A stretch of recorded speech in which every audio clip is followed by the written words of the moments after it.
Amen. We want to offer our hearts completely to God. We're going to continue doing that now as we go into the message time in our morning. We're going to be looking at kind of an interesting idea that's in the Bible, the idea of blessing. Blessing. So this is a word that gets used a lot in our culture, it gets used a lot in church, but I think many of us don't have a clear idea of what it means. We'll carry on with that in a couple of minutes. First, we're going to start out with a story. And I have a little video for you. And this story is going to be about one of my heroes of faith, a person who was a role model for me. And remember, we've been talking about role models as heroes are people who are a lot of times larger than life, and they inspire us to follow after them.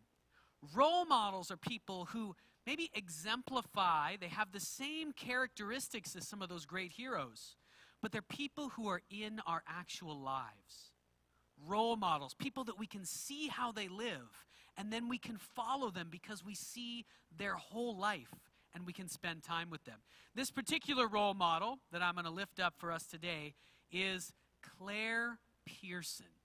And Claire Pearson still is, Amber's grandpa. And he passed away, I don't know, when did he pass away? Maybe 2014, I think, something like that. So he's been gone from the earth for a little while, but he is one of my heroes of faith. And what you're going to see in just a minute is a 1-minute video clip of Claire Pearson. We had our kids do an interview of their great-grandfather a year before. So this is in 2013. This is a year before he died. And what I want you to notice in this video, it's short, so I'm going to kind of give you the outline of it so you don't miss it. And he's got maybe a thick accent to some of you. He was from Montana. He lived in Spokane, Washington a lot of his life. But he's a good old country boy kind of guy. And so hopefully you'll be able to understand him, but he's also 91 years old when he gives this interview. And so, it might be a little hard to understand. But what he says, you'll basically hear him say when he was born. You'll hear him say that where he's from, where he grew up. You'll hear him say how many brothers and sisters he had. And then you'll hear him saying what he's answering questions that were given to him on a piece of paper. And the question that he's mainly going to answer in this video is, if you could go back in time and you could say a few things to your 12-year-old self, what would you say? And he's going to give 4 answers to that question, 4 answers to what he would tell his 12-year-old self. I'll just tell you what they are just so you don't miss it and you can get more out of the video. So he says, number 1, that his first priority would be give your life to Jesus. That would be his first priority.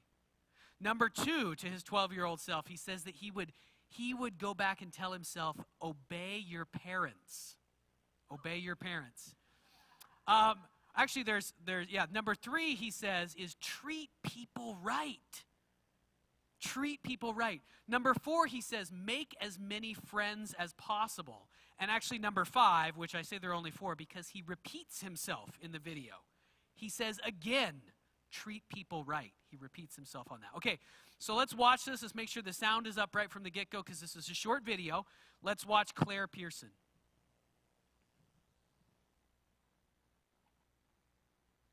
When were you born? September 4th, 1922. I'm 91 years old. Where were you born? Roland, Montana.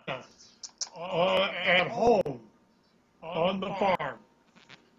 How many siblings do you have? 13.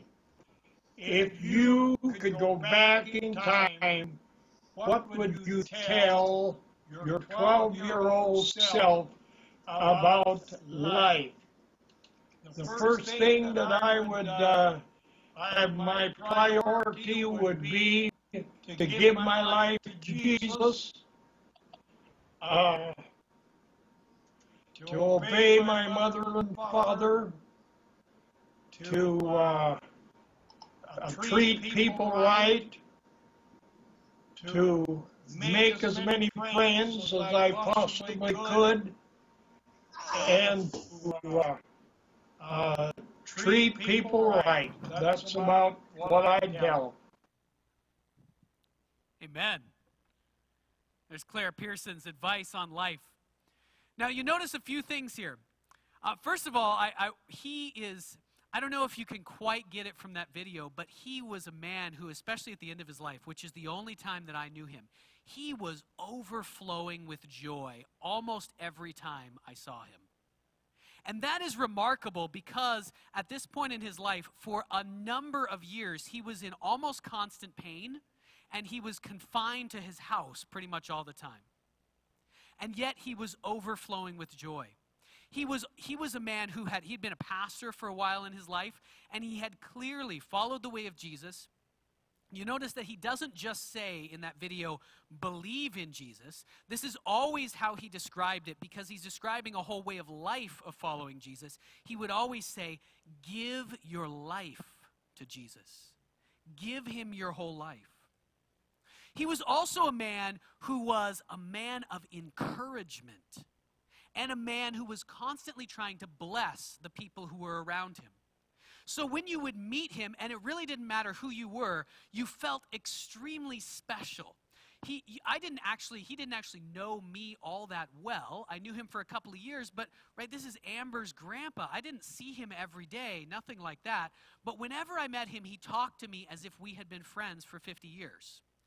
And he would talk to me, he would always, within maybe 30 seconds of conversation, after making me feel special and connected to him, he would begin speaking things into my life. He would begin saying things like, Isaac, you're a pastor. You gotta press in. You gotta press in. You gotta go after God. You gotta visit those old people. That's one thing he told me all the time. Visit those old people. Visit those old people. They're stuck in their houses. They can't get out. That's something I still need to hear from Claire. God, remind me of that. Visit those old people. And so he would constantly speak these words into the lives of people around him. When he died, it was an amazing thing to see. Actually, he died slowly over a period of time. And so much of his family was able to gather around him and watch his process of dying. And this is not unique to him, but it is something that happens to those primarily who have followed Jesus for a long time and grown in the right ways. And so his dying was actually not like death at all. He was physically dying, but there were moments of intense worship in his experience of dying, where he would go in and out of consciousness, and then he would wake up with his daughters surrounding him, and it was almost like he wasn't in the room. He would talk about things that he could see that no one else could see, and talk about how beautiful it was. He would go into moments of worship. And then another piece that I want to point out is at the end of his life, he spent all this time telling people the things that he wanted them to hear from him as he was dying. Both people who were following Jesus and people who weren't. And he had this way about him. He was actually speaking into their lives things that I know are continuing on to this day. He would speak to his descendants, this is who you are. This is who God has made you to be. Don't go this way, go this way. And he would even speak to those. At one point, Amber called him. She was on the phone with him. And he thought that Amber was another granddaughter who was actually not following after God at that point. And he just immediately launched into this lecture at Amber on how she needs to turn her life around and start following God, and why. Only a non-judgmental lecture. It was an amazing thing to see. A man of encouragement, a man of faith, a man of joy, and a man of blessing. And that's what we're going to talk about today. So we're in this series called Heroes of Faith, and at each message, we're holding up someone from the Bible, from Hebrews chapter 11, who was an astonishing example, a hero of what it means to have faith. And we're holding them up and saying, okay, what did it look like for this person to have faith? Last week, we looked at Abraham. And I know many of you were struck by that idea last week. What's the next right thing that I need to do? And that's what Abraham was very focused on, simply doing the things that God asked him to do. Sometimes it took him a long time, but that's what his faith looked like. And this week we're going to be looking at his son and his grandson. So his son's name was Isaac. So when I talk about Isaac, I'm not talking about myself. Don't get confused. His son's name was Isaac. His grandson's name was Jacob. And it's very interesting what these two are held up as doing by faith. They did a lot of things in their lives. A lot of their lives were accomplished by faith. But the thing that we're going to focus on today is they were able to bless people. They were able to bless other people by faith. We're going to now go to one more video, and this is just a video to get us in the mode of Isaac and Jacob. It's carrying on from our video from last week. So let's watch that 1-minute video here.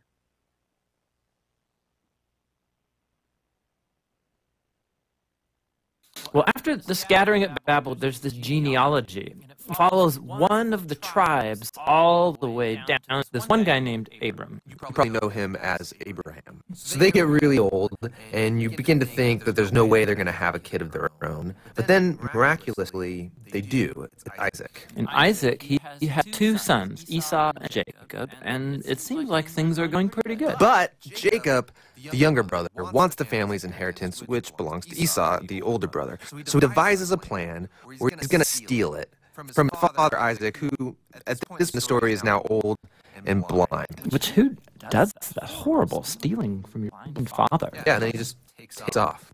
So Jacob goes on from there to have 12 sons. That's all for today in that video. We'll continue on for next week. But that's right. Jacob stole an inheritance as well as a blessing, we're going to see in just a minute, from his blind father. And who does that, really? Stealing from their blind father. Little tip for your life. Don't do that. Okay. We're going to jump in here to Hebrews chapter 11. And I'm going to read for you what Hebrews chapter 11 says about Isaac and about Jacob. And then we're going to talk about Isaac and draw something out of his life. And then we'll talk about Jacob and draw a couple of things out of his lives. So in Hebrews chapter 11, we've talked about Abraham here. And now we're down at verses 20 and 21. And here's all that it says about Isaac and Jacob. By faith, Isaac blessed Jacob and Esau in regard to their future. And by faith, Jacob, when he was dying, blessed each of Joseph's sons and worshipped as he leaned on the top of his staff.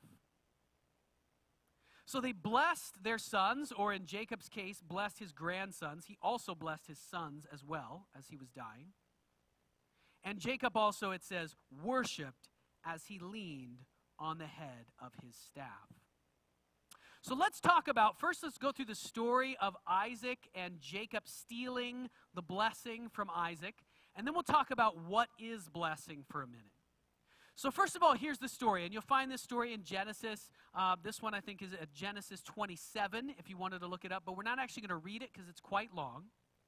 So we were at Abraham last time. And Abraham, of course, had Isaac. And Isaac grew up and he got married. He got married to Rebekah. And then Abraham passed away, and his mom passed away first, Sarah, and then Abraham passed away. And Isaac, there's not a lot of stories about his life. He continued the sins of his father, actually, in some ways. Remember, they're wandering around a land that God had promised would be their land, but they don't really know where they're going, and they don't possess it yet. They don't own the land. And so he's just sort of wandering around in tents, waiting for God to fulfill this promise that he's made to the family. And Isaac does the same thing as his dad, where he's afraid of all the local warlords who are in the land. And so he pretends that his wife is not really his wife because he's afraid that the local warriors, are going to come kill him and take his wife. So he does this same thing that his dad did, really not standing up when he should stand up and not trusting God when he should. Now Isaac, even though he's my namesake, he really doesn't have a lot of great moments of faith in his life. Actually, he seems to have been a man who was mostly about hunting. He loved hunting, and he loved being outdoors.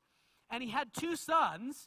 And remember, we talked about last week how this family that God chooses to use to bless the entire world is perfect. Did we say perfect last week? What was the word we used? Dysfunctional. Yes. This family that God chooses to use to bless the entire world is dysfunctional. And we saw how Abraham was dysfunctional, of course, with his wife, and also the same with Isaac. But here's another way that Isaac was dysfunctional. So he had two kids. He had Esau and he had Jacob. Now, we normally say Jacob and Esau, but Esau was actually born first. They're twins. They're fraternal twins, so they don't look alike. And Esau, they were totally different, Jacob and Esau. And Esau was like the super manly man, right? His whole body, it says, was covered in hair. He was just massively hairy, not just hair on his chest, hair everywhere. And he was this guy who, he didn't really care about, intellectual things, talking, all that girly stuff. He just wanted to get out in the field with his bow and arrow and hunt some stuff and kill animals. And, the women could cook it, and if we even cooked it, we might eat it raw. This is kind of the guy, it's kind of who Esau was, right? And Isaac loved Esau, and Jacob was not like that. Jacob was more, he liked to talk. I mean, I don't think he was like a girly man exactly, but he was not Mr. Manly Man. And he didn't like to hunt. He was a smooth talker in his life. He was kind of a con artist guy for a lot of his life. And so Jacob and Esau were totally different, and Isaac totally favored Esau. He was really upfront about it. Esau is the one I like. Jacob, I don't really care, whatever. Now, we would say that family is dysfunctional, right? And actually, it was just the same with Mom. Mom totally favored Jacob, maybe partly because of how Dad was favoring Esau. But so you had this total division. There's only 4 of them in this family, and they're totally divided. And so what happens is this intense rivalry between Jacob and Esau, mostly because Esau is the firstborn, Jacob trying to get stuff away from his brother. And what happened in the video, it said that he stole the inheritance. He actually stole 2 things. Jacob stole 2 things from his brother Esau. The first one was he stole the inheritance, and that was really easy because Esau is kind of dumb, all right? So Esau was out hunting one day, and he was just really hungry, and so he came in, and he was like, oh, I'm starving to death. Jacob, give me something to eat. And Jacob is in the kitchen whipping up some food, and Jacob's like, sure, I'll give you something to eat if you give me your inheritance. Give me the entire inheritance. You're the firstborn. You're going to get everything when Mom and Dad died. Sign it over to me right now, and I'll give you this bowl of soup. And Esau was like, well, I'm starving. Please, please, please. He's like, no. He's like, oh, okay, I'll do it. And so Esau signs on the dotted line, and all of a sudden he's lost his inheritance, okay, because he was kind of dumb. So that one was easy. But now here's the interesting thing. That one makes sense to us, right? Jacob wants to steal the inheritance, right? So that's what we would want to do too. I mean, maybe we're not, thieves or con artists like Jacob, so hopefully not.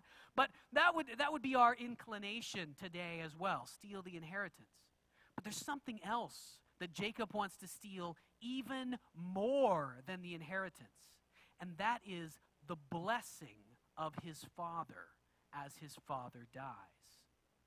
That's an interesting one to us. It's maybe not one we think about a lot. So here's how it goes down, right? This is the end of his life, kind of like we were talking about Claire Pearson was encouraging, blessing his family as he was near the end.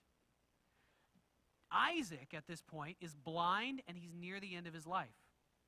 And he knows that soon he's going to need to give this blessing. He wants to bless his children, and mostly, who does he want to bless? Esau. He doesn't really care about blessing Jacob that much. But Isaac wants to bless his favorite son, Esau. And Mom and Jacob, so Rebekah and Jacob, they know that. And so they make a plan to steal this blessing. And the plan is, okay, we're going to get Esau. So Isaac tells Esau, he says, go out into the field. Go out into the woods and hunt me some food, manly son, with the bow and arrow, and kill it and bring it back to me so I can eat my favorite raw meat. And then, once I've eaten that great food that I love because you're such an awesome son, I will be in the right position. I'm going to give you my blessing. And so Esau goes out into the field to hunt down the food, and it's going to take him a while. So Mom and the other son, Jacob, make a plan. They're like, okay, let's dress you up like Esau. We're going to put some hair on your arms. So we're going to make you smell like a manly guy. And we're going to give you some lamb, which tastes a little bit, or, a mutton, which tastes a little bit like wild game. We're going to pretend that you are Esau so you can steal this blessing from your dad. And so that's what they do. And at first, Dad's like, you don't sound like Esau. Your voice is too high. But he convinces him, oh, feel my arms, Dad, feel my hairiness, okay? Smell my musty smell and taste this meat that and so he convinces Dad that he is Esau. And Dad gives him this amazing blessing. He stirs it up from deep inside him and he says, you're going to become a great nation and God is going to bless you and you're going to rule over your brother and you're going to have all this wealth. And so Jacob receives this blessing. Now, here's the interesting thing. Esau comes back, and he comes into the tent, and he says, okay, Dad, now bless me. And Isaac gets really upset. He said that I've already given away my blessing. So who received it then? Who received it? It was your brother. Your brother stole it.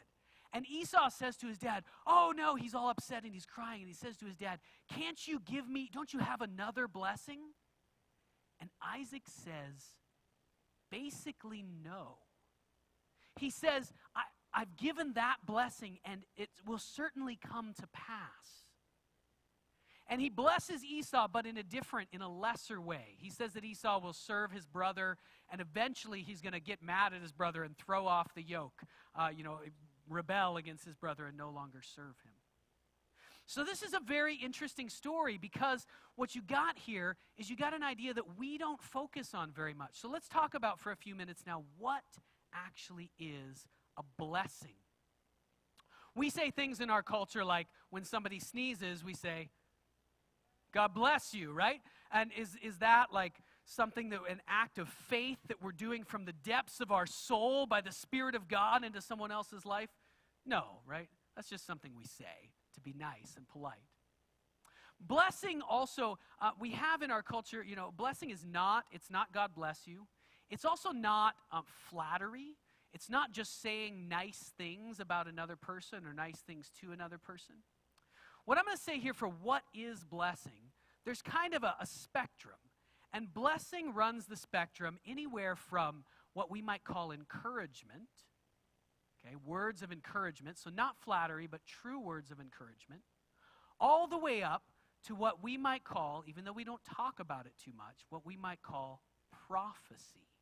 And we'll talk about what that is in a couple of minutes. The background to this, of course, is the opening chapters of Genesis. So in those opening chapters of Genesis, when God creates the world, he creates human beings in his own image.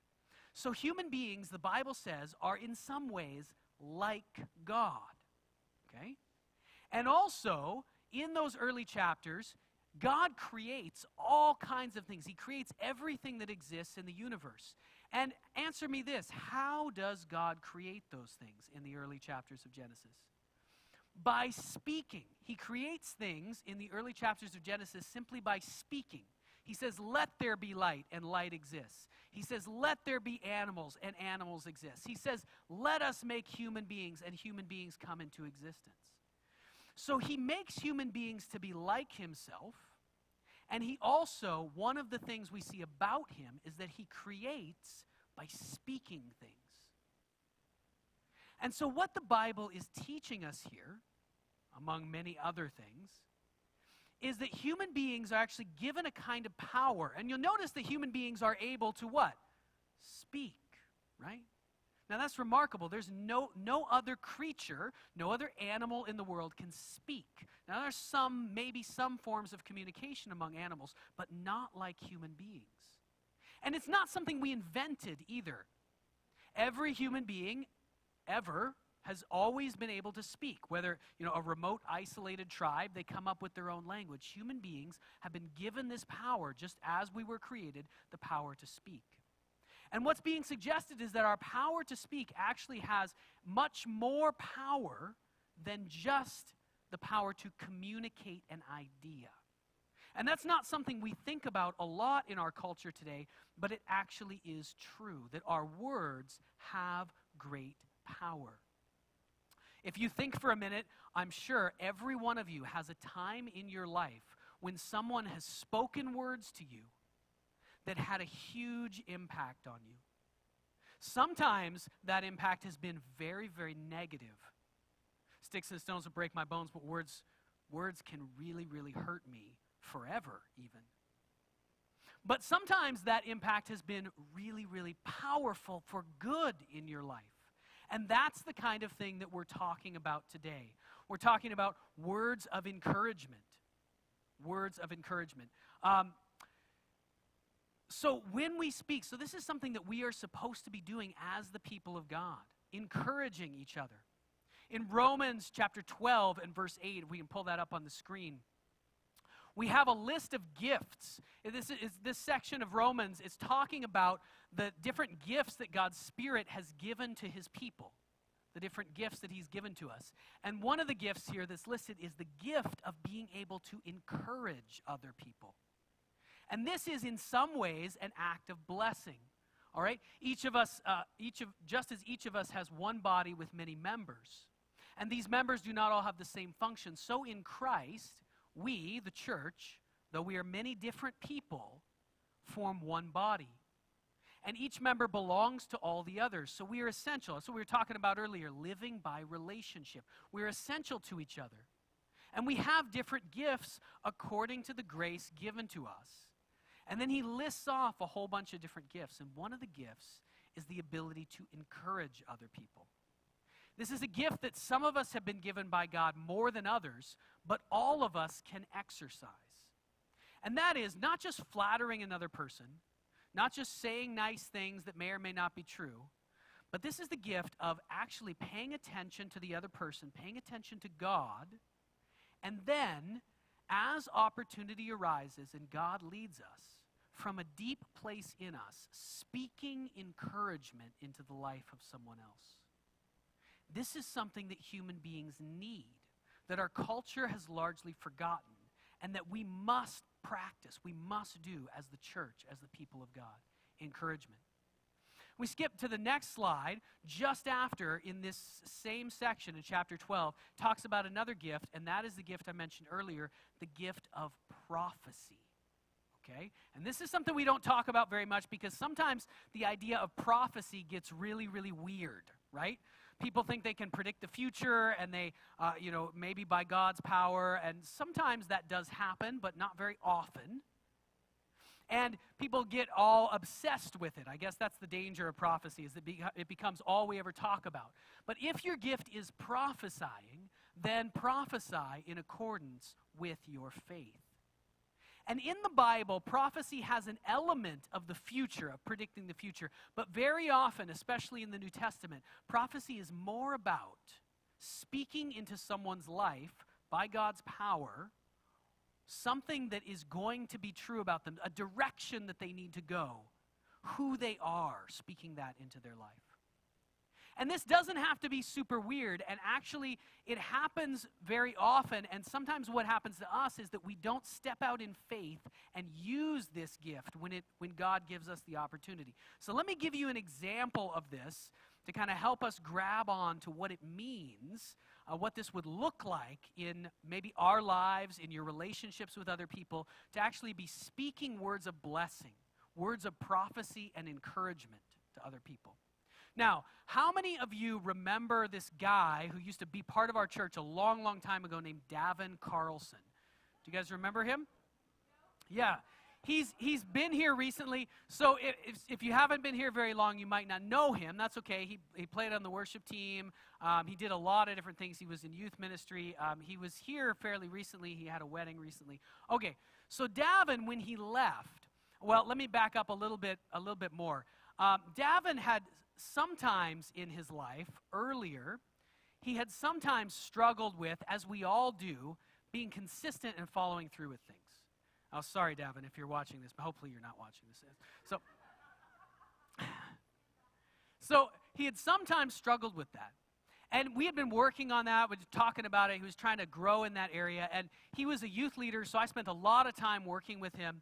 And one day, I'm sitting in my office, and I was working on a sermon or something else, writing emails to people, and I looked out, and it was almost time for youth group, or it was time to start getting ready for youth group, and I looked out, and I knew that Davin had some things going on in his life that day. His car had broken down, and some other things were going on in his life, and I looked out and saw him walking into church, like way ahead of time when he was supposed to be there.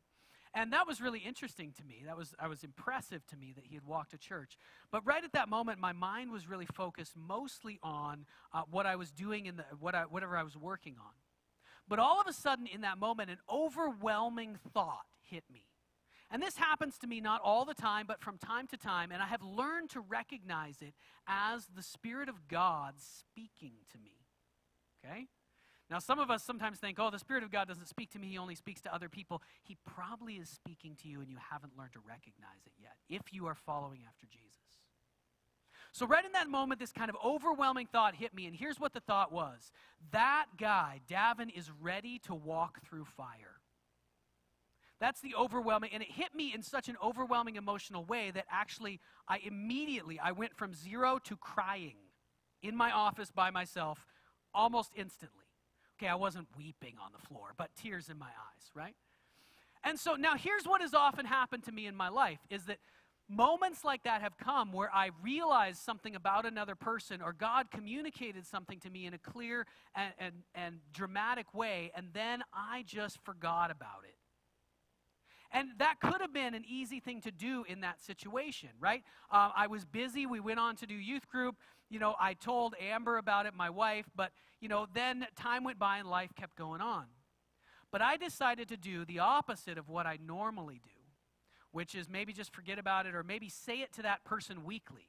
Like I might go to that person sometimes in the past and say, I think maybe, possibly, there's a remote, slim chance that possibly God has spoken to me. I hope you don't think I'm weird when I say that. God has said something to me about you, and it might be that you're possibly ready to walk through fire. Okay? That's what I've done sometimes in the past, but that is not walking in faith. And that's actually what we're talking about here when the writer of Hebrews says, look, Isaac and Jacob were able by faith to bless the next generation, to bless other people. They were able to do it by faith. You see, they can't see how that's going to all work out. Those things that they spoke over those other people, they can't see how it's going to work out. They don't have power to make it work out. They're just trusting God that it's going to work. But they didn't say, maybe this will happen to you.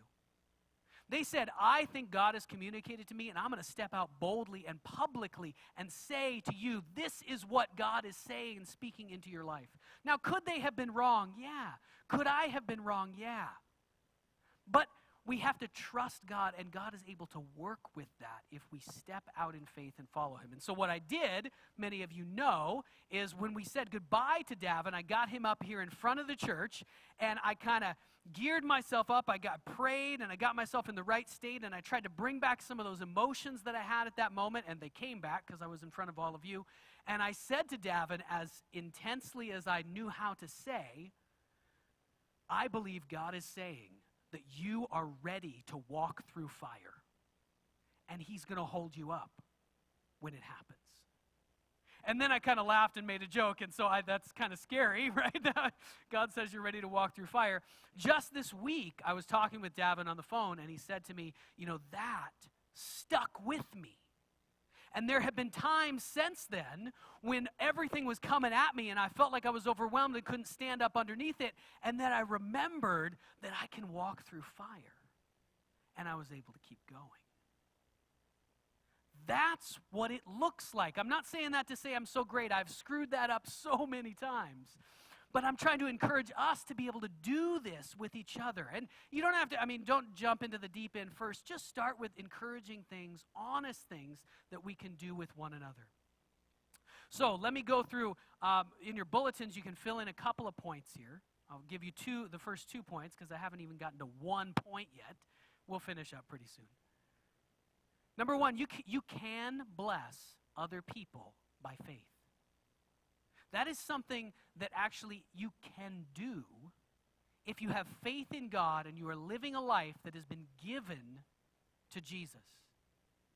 You have the ability to bless other people by faith. Number 2, you can bless the next generation by faith. We don't have time this morning to go into the story of Jacob, and we'll focus on, we'll tell a little bit more of that next week because it connects with the story of his son Joseph. But at the end of Jacob's life, We saw there that he blessed his grandsons by faith, and he spoke about the future, about what would happen, about how God would fulfill this promise in the future. He trusted that God would eventually fulfill the promise, even though he didn't see the promise fulfilled in his own lifetime. And we've been talking about that, how many of us, maybe we felt God calling us in a certain direction, or we thought certain things would happen in our life, or certain people in our life, maybe our children or grandchildren, they would go the right way, but they've gone the wrong way, and things are not working out the way that we thought they would. Don't give up. Don't give up on what you believed once God was going to do through you and in your life, even if it never happens in your life here on earth. God will use your obedience, your walking by faith, to do things even beyond your life. And that is a very important thing to hold on to as we live this life. We're going to wrap up talking a little bit about blessing God and worship. That's a word that we talk about a lot in here because we have a time during our morning, and actually we call our whole morning time here a time of worship. But we don't often say exactly what that word means. And actually, worship is very closely connected with the idea of blessing, or even the ideas of encouragement, speaking words of encouragement to others. So at the end of his life, Jacob, it said he was worshiping as he leaned on a staff. He worshiped as he leaned on a staff. And the writer of Hebrews held that up as one of Jacob's great moments of faith. Now, why would that be? I want you to think back to the beginning. We saw that video of Claire Pearson, right? And he was also at the end of his life. And I told you there were moments when he was worshiping God and full of joy. Even though he had gone through years and years of pain and now was coming to the end of his life, and he couldn't see how some of his descendants were actually going to follow after God, much of what he'd hoped for in his life had not happened. And yet he still had faith that it would. And in those moments, both Jacob at the end of his life and Claire Pearson at the end of his life, as they were dying, they were able to worship God. And that's actually a very similar thing. Worshiping God is you feel those, maybe you feel emotions. It's not always an emotional thing, but you speak back a truth to God. You say things that are true about God, and you give praise to him. You say, these are the amazing things about you, and I trust them, I believe them, and I thank you, I bless you, God, for what you have done and what you're going to do. That same heart that can speak into another person and sometimes by God's power change their life, that's the heart of worship as well. That's what we're trying to find here. We're not just trying to sing some songs when we come here on Sunday mornings. We're trying collectively to reach a place in the unseen parts of us, in our spirit, in our mind, where we are actually in that place of worshiping or blessing or speaking words of praise to God from deep down, from actually as deep as we can get. And when a whole room full of people, even when, a third of a room full of people reaches that place to a deep level, something amazing happens. And lives can even be changed right in the room. I've seen it happen again, and many of you have seen that happen again and again. And so this is what it means. This is why Jacob is held up as a hero of faith for worshiping on his staff as he's dying. And that's the last point for your bulletin this morning is this, that faith makes us able to trust God or even worship him even in the face of death. Faith makes us able to trust God even in the face of death. Let's pray, and then we'll continue in worship.